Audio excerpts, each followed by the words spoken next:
First time mo mahahawakan ng ng male partner mo sa pelikula, dito sa part ng boobs mo, sa boobs mo. Hindi po. Ah, hindi. Yung sa una ko po kasi, talagang hindi po talaga ako dapat mag-aano. Like, hinawakan din ni Aljo yung nun, yung boobs ko nun, para hindi talaga siya Kasi ang ano po talaga nun, hindi po talaga ako mag-expose. Like, may limit po talaga ako nun. So, ang ginawa na lang po, ayun, nawakan na lang para hindi siya Makita.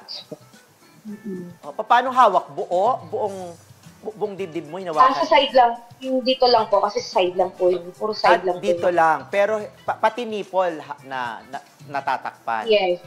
Ah, okay. So wala kang restriction pala pagdating sa paghawak sa boobs mo. Kahit nipple, okay lang. Mm-mm. Pero nung sa naman na po, doon na ako naglabas. Like, kahit nipple kita, gano'n.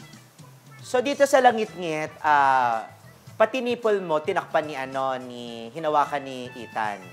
May part pa rin po na nakita na yung Kaya doon ako pumayag na, sige, expose.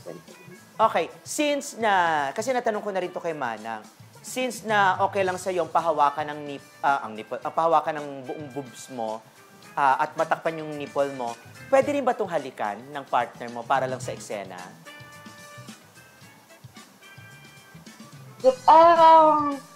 Depende po. Pero, meron na po kasing scene na, niya na yun, nahaligan niya na yun. Ah, nahalikan.